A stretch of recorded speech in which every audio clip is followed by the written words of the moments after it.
खबर है, supreme court में डिप्टी स्पीकर पंजाब असेंबली की रूलिंग के खिलाफ दरखास्त की समाअत वक्फे के बाद जारी है और चीफ जस्टिस ने कहा है कि फुल कोर्ट तश्कील देना है या नहीं, इस पर फैसला नहीं दे रहे, अभी हमें मजीद दलाइल सुनना होंगे।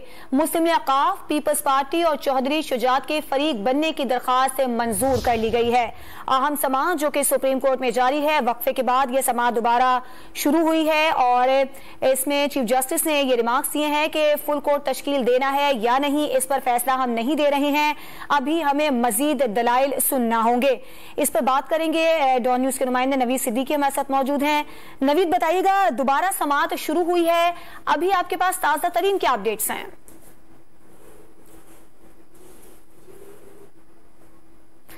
नवीद सिद्दीकी से दोबारा राब्ता कायम करेंगे। सुप्रीम कोर्ट में डिप्टी स्पीकर पंजाब असेंबली की रूलिंग के खिलाफ दरखास्त की समाअत वक्फे के बाद अब जारी है। चीफ जस्टिस ने यह कहा है कि फुल कोर्ट तश्कील देना है या नहीं, इस पर फैसला नहीं दे रहे, अभी हमें मजीद दलाइल सुनना होंगे। इसके अलावा मुस्लिम लीग अकाफ, पीपल्स पार्टी और चौधरी शुजात की फरीक बनने की दरखास्त मंजूर कर ली गई है। डॉन न्यूज के नुमाइंदे हसीब भट्टी ने हमें ज्वाइन किया है, उनसे ताजा तरीन समाअत का अहवाल मालूम करेंगे। बताइएगा हसीब, इस वक्त ताजा तरीन क्या आपके पास अपडेट्स हैं समाअत के हवाले से? हसीब भट्टी से राब्ता कायम करेंगे। सुप्रीम कोर्ट में डिप्टी स्पीकर पंजाब असेंबली की रूलिंग के खिलाफ दरखास्त की समाअत वक्फे के बाद दोबारा शुरू हुई है। अहम समाअत है जो कि इस वक्त जारी है। हुक्मरान इत्तेहाद की फुल कोर्ट बनाने की दरखास्त पर दलाइल सुनकर ही फैसला करेंगे, ये चीफ जस्टिस की जानिब से रिमार्क्स सामने आए हैं। एक बार फिर से बात करेंगे हसीब भट्टी से। हसीब, बताइएगा क्या अपडेट्स हैं? नवीद सिद्दीकी ने हमें ज्वाइन किया है। नवीद, बताइएगा ताजा तरीन क्या अपडेट्स हैं आपके पास इस समाअत के हवाले से?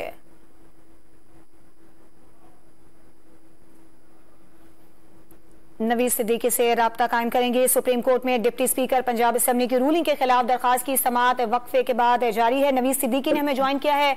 नवीद, बताइएगा समाअत के हवाले से क्या ताजा तरीन अपडेट्स हैं?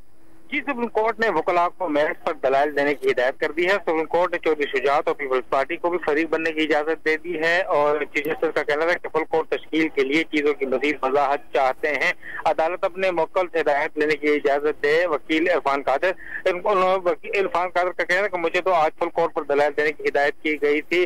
आजम नजीर तारड़ का कहना है कि सुप्रीम कोर्ट बार ने भी फुल कोर्ट बनाने की इस्तदा की है और जस्टिस इजाजुल हसन का कहना है कि फुल कोर्ट के मामले पर मजीद सुनना चाहते हैं। आजम नजीर तारड़ से इस्तफसार किया कि आप क्या चाहते हैं कि फुल कोर्ट बनाते हैं तो ठीक, वरना नहीं तो जस्टिस इजाजुल हसन ने नाराजगी का इजहार किया है और उसके ऊपर आजम नजीर तारड़ से कहा गया है कि आपकी तकरीर हर्फ ब हर्फ सुनेंगे, उससे आपसे जवाब भी चाहेंगे क्योंकि काफी कुछ अदलिया के बारे में कहा गया है। चीफ जस्टिस का कहना था कि हम इस केस को मजीद सुनना चाहते हैं, संजीदा मसला है, 21वीं आईनी तरमीम का मसला था। चीफ जस्टिस ऑफ पाकिस्तान को हटाना अदलिया की आजादी का मामला था। चीफ जस्टिस का कहना था कि आज तक जिन इश्यूज पर भी फुल कोर्ट बनाया गया वो निहायत अहमियत के हामिल थे और उसके ऊपर चीफ जस्टिस आजम नजीर तारड़ का कहना था कि वोट के ना गिनने की तशरीह दुरुस्त नहीं है कि नतीजे पर रन ऑफ इलेक्शन पर खत्म हो जाए।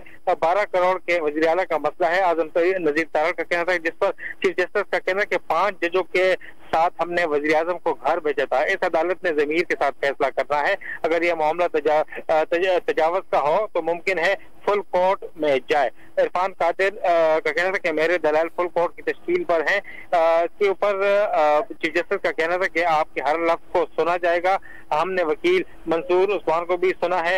लंबे सफर के बाद 63A बना है। चीफ जस्टिस ने सजा की फुल कोर्ट से अदालत की तौकीर में इजाफा होगा और उसके ऊपर वज़ीर आज़म को घर भेजने के फैसले पर आपने मिठाइयाँ बांटी। चीफ जस्टिस आजम नजीर तारड़ से मुकालमा। चीफ जस्टिस का कहना था कि आर्टिकल 63 का सफर जो है वो काफी तवील है और वजीर कानून पर ने जवाब दिया कि मैंने इस्तदा की है कि फुल कोर्ट बेंच बनाने से अदालती तकरीम में इजाफा होगा। इसके ऊपर इरफान कादिर भी इस वक्त दलाइल दे रहे हैं और उनका कहना था कि उन्होंने सिर्फ तैयारी की थी। चीफ जस्टिस का कहना था कि इरफान कादिर साहब आपने इसके ऊपर भरपूर तैयारी नहीं की। उनका कहना था इरफान कादिर का कि मेरे मुवक्किल ने मुझे फुल कोर्ट के ऊपर दलाइल देने की हिदायत की थी और चीफ जस्टिस के बारे में कहने कि केस तवील करने की जरूरत नहीं है। हम चाहते हैं कि मुख्तसर तरीन वक्त में केस का फैसला किया जाए। हमारे मुल्क में अच्छी तर्ज हुक्मरानी बहुत अहम मामला है, गवर्नेंस के इश्यूज हैं पाकिस्तान में। हमने वफाकी हुकूमत के केस में खुद नोटिस लिया था। हमारी नजर में स्पीकर साहब ने आर्टिकल 95 की खिलाफ वर्जी की थी और की है। इरफान कादर का कहना था कि अगर अदालत के है तो मुनहरिफ अराकीन का वोट शुमार होगा तो फिर मामला खराब हो जाएगा। और इरफान कादर का कहना था कि सियासतदानों के साथ साथ अदलिया को भी अपने फैसलों में मुत्तहिद होना चाहिए। मैं सुप्रीम कोर्ट पर तनकीद नहीं कर रहा, हम हैं, चले जाएंगे, आइन की बालादस्ती रहनी चाहिए। नजरसानी का मुझे मुकम्मल हक हासिल है, ये कहना इरफान कादर का। और कहना था कि मैं भी जज रहा हूँ, मैं चाहता हूँ अदालत मेरे दलाल में मुदाखलत न करे। इस वक्त भी जो अदालत में दलाल इरफान कादर के और दीगर वकला के जारी हैं कि फुल कोर्ट तश्कील दिया जाए और दीगर जो मामलात हैं पंजाब में जो इस वक्त आईनी बहरान है तो उसके ऊपर दलाइल दिए जा रहे हैं। जी ठीक है, नवीद सिद्दीकी आप हमारे साथ ही मौजूद रहिए और इसी मामले पर बात करेंगे। असद रहीम माहिर कानून हमारे साथ मौजूद हैं। असद बताइएगा, अभी जो चीफ जस्टिस की जानिब से रिमार्क्स सामने आ रहे हैं और अब तक जो समाअत हुई है, चीफ जस्टिस ने कह दिया है कि इससे को मजीद हम सुनेंगे इस केस को। आपको क्या लगता है कि सूरत हाल किस जानिब जाती नजर आ रही है? ये मामला मजीद लटकेगा? जी कुछ उस तरह कहना नहीं चाहिए जी कि जुडिशल प्रोसीडिंग्स के हवाले से, क्योंकि वो सब जुडिस हैं कि वो किस तरह करेंगे और क्या करेंगे। लेकिन ये जरूर है कि जो कुछ रिक्वायरमेंट्स आपको चाहिए एक फुल कोर्ट फॉर्म करने के लिए, वो यहाँ कहीं नहीं नजर आती। ना तो कॉन्फ्लिक्ट कोई है, कोई प्रेसिडेंट का टकराव भी नहीं है, ना तो कोई पेचीदा आईनी सवाल है, ना तो कोई खास कानूनी बहरान है। एक बहुत वाज़ेह चीज हुई जहां स्पीकर पंजाब असेंबली ने, डेप्यूटी स्पीकर पंजाब असेंबली ने एक रूलिंग दी। क्या उस रूलिंग की कोई कानूनी हैसियत है कि नहीं है? और यहाँ भी एक इत्तेफाक है, एक इत्तेहाद है कि जी ये आर्टिकल 63A की बिल्कुल खिलाफ वर्जी थी, ये आर्टिकल 130(4) की बिल्कुल खिलाफ वर्जी थी। और उससे भी हटके इसका एक मॉरल एक जुमरा है कि आपने जो अक्सरियत का मैंडेट है उसकी खिलाफ वर्जी की और जिस शख्स के पास सबसे ज्यादा वोट्स हैं उसको भी आप पंजाब असेंबली के वजीर आला का जो ओहदा है उससे भी आप महरूम कर रहे हैं लीगल रैंगलिंग के जरिए। तो यहाँ कोई फुल कोर्ट का सवाल मेरे करीब उठता नहीं है। अच्छा असद, ये बताइएगा कि इस बहरान से निकलने का कोई दरमियानी रास्ता कानूनी तौर पर आप क्या समझते हैं, क्या हो सकता है? मैं जी समझता हूँ कि कानूनी तौर पर दरमियानी रास्ता निकालना चाहिए नहीं है। कानूनी रास्ता होता है जो कि कानून को सामने रखते हुए तब हमारी अदलिया फिर फैसला देती है और जो मकसद है उसका वो सिर्फ और सिर्फ है इंसाफ करना। ये नहीं है कि दो मुख्तलिफ सियासी कुव्वतों के बीच हम किस तरह कोई तवाजुन बना सकें या तवाजुन पैदा कर सकें। तो जहां इस तरह का इशू नहीं उठ रहा वहां एक फुल कोर्ट की तश्कील नहीं देनी चाहिए। और अगर तश्कील देनी थी तो फिर कासिम सूरी साहब का जो केस था या उससे पहले जो पैनामा का केस था या उसके बाद जो ताहियात अहली का केस था, तब भी यही सवाल उठाना चाहिए था मुख्तलिफ सियासी जमातों को। और जब भी कोई 184(3) का या बुनियादी हुकूक का कोई भी सवाल अदालत उस्मा में पहुंचता है तो अगर कोई भी आदमी या कोई भी पटिशनर वहां खड़े होकर कहे कि फुल कोर्ट को तश्कील दे देना चाहिए क्योंकि मुझे इस बेंच पर भरोसा नहीं है, तो फिर हमारा सारा अदालती निजाम रुक जाएगा। तो बीच का रास्ता ना निकालें, बेहतर होगा कि सियासी तकाजों से हटके इंसाफ को देखें और कानूनी मकासद को देखें। ठीक है असद रहीम, आप हमारे साथ ही मौजूद रहिए। नवीद सिद्दीकी भी हमारे साथ मौजूद हैं। नवीद, ये बताइएगा, डिप्टी स्पीकर पंजाब असेंबली के वकील इरफान कादिर और चीफ जस्टिस के दरमियान आज क्या मुकालमा हुआ समाअत के दौरान?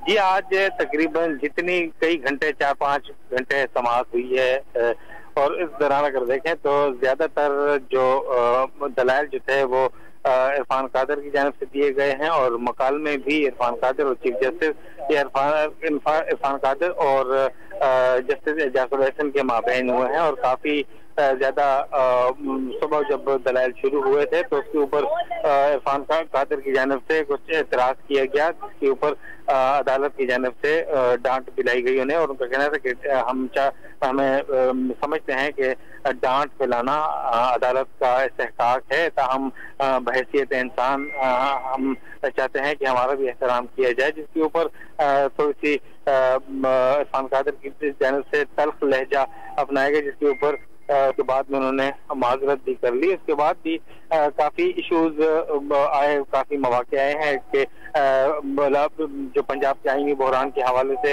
उन्होंने बातचीत की है, जिसके ऊपर उनका कहना था चीफ जस्टिस का कि इरफान कादिर साहब आप बाज़ाब्ता तौर पर सही तैयारी नहीं करके आए, आपने सही दलाइल नहीं दिया, आप मजीद तैयारी करके आए। तो जिसके ऊपर इरफान कादिर का कहना था कि जी मेरे मौक्किल ने सिर्फ मुझे फुल कोर्ट के ऊपर दलाइल दिए थे, इसके अलावा मजीद मुझे कोई ऐसी हिदायत जारी नहीं की गई, ताहम अगर आप हमें कुछ वक्त दें तो मैं भरपूर तैयारी करके आऊंगा और ये आपको इसके ऊपर दलाइल दूंगा कि फुल कोर्ट तश्कील दिया जाए। तो इस वक्त भी इरफान कादिर ही इसके ऊपर दलाइल दे रहे हैं और इसके अलावा जो डिप्टी स्पीकर के जो वकील हैं उनका कहना था कि फुल कोर्ट मामले पर अदालत फैसला दे, नजरसानी दायर करेंगे, जल्दबाजी में मुकदमा का फैसला नहीं होना चाहिए, कहना है इरफान कादिर का। इरफान कादिर ने कहा कि नजरसानी दायर करना आईनी हक है जो इस्तेमाल करेंगे, अदालत के गुज़िश्ता हुक्मनामा में तजाद है। उन्होंने बार बार इसमें कहा कि कुछ इबहम है,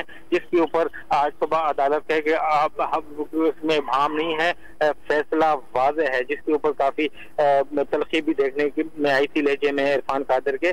और उसका कहना था कि इरफान कादिर का कि वजीर कानून ने भी इसी नुक्ते पर अदालत से दरख्वास्त की है और हमने आना है और चले जाना है, लेकिन इदारे बरकरार रहते हैं और ये सुप्रीम कोर्ट जितनी आपको अजीज है उतनी ही मुझे भी अजीज है और इसमें हमें और अगर जजेस भी मुत्तहिद हो जाएं और ऐसे फैसले दें ताकि आने वाले वक्तों में लोग याद रखें। जी अच्छा नवीद, हमें ये भी बताइएगा कि हुकूमत ने जो हुकूमती अरकान की जानिब से जो प्रेस कॉन्फ्रेंस की गई उसमें ये कहा गया कि अगर फुल कोर्ट तश्कील ना दिया गया तो फिर समाअत का बायकॉट किया जाएगा।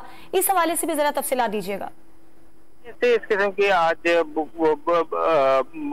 कॉन्फ्रेंस के बाद तो ऐसी खुलकर इसके ऊपर बात नहीं की गई, ताहम तमाम जो बड़ी जमातों के जो वकला थे, जो काउंसिल थे, वो कमर अदालत में मौजूद थे और जो UIF के, पीपल्स पार्टी के, नून लीग के deputy speaker Punjab assembly, chief minister Punjab और दीगर के जो वकला थे PTI के भी, उन्होंने अली जफर ने काफी अच्छे दलाइल दिए हैं, जिसकी आज जो PTI के वकील हैं अली जफर, उनकी तारीफ आज चीफ जस्टिस ऑफ पाकिस्तान ने जस्टिस एजाजुल हसन ने भी की है कि उन्होंने बड़े अच्छे दलाइल दिए हैं। इरफान कादिर साहब को कहा कि आप भी तैयारी करके आए ताकि इसके ऊपर मजीद अदालत अपना कोई जहन बना सके और इसके ऊपर अदालत नहीं चाहती कि इस केस को लंबा किया जाए, तवील किया जाए। हम चाहते हैं कि जल्द अज जल्द इसका फैसला आए कि जो इस वक्त बहरानी सूरत हाल है वो खत्म हो चुके हैं। इस वक्त भी काफी लंबे दलाइल हैं इरफान कादिर साहब के, मगर उसके बावजूद इसके ऊपर इस वक्त जो है समाअत जारी है और मीडिया के लिए कमर अदालत नंबर 7 में बंदोबस्त किया गया है, मगर आज रश होने की वजह से मीडिया को जो कोर्ट रूम नंबर 1 जाने नहीं दिया गया, ताहम 7 नंबर में कुछ वकला के लिए और मीडिया के लिए वहां पर बंदोबस्त किया गया है। चीफ जस्टिस का इस मौके पर कहना था कि ये मसला इतना पेचीदा नहीं है और सुप्रीम कोर्ट का पहला फैसला आ चुका है, देखना है कि क्या सुप्रीम कोर्ट के पहले फैसलों से कोई तजाद है। और चीफ जस्टिस का कहना था कि दीगर वकला ने केस तैयार किया हुआ है, उनको सुन लेंगे। हमारे मुल्क में हुकूमत बड़ा इशू है और गवर्नेंस के इशू सामने आते रहते हैं। आइन की शराइत को कई दफा नजरअंदाज किया गया है।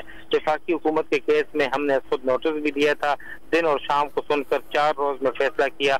इस केस पर तो अब खुद नोटिस हमने नहीं दिया था। हम चाहते हैं कि जल्द अज जल्द इस केस का भी फैसला किया जाए, तवील न किया जाए और मुख्तसर वक्त में इस केस का फैसला सुनाया जाए।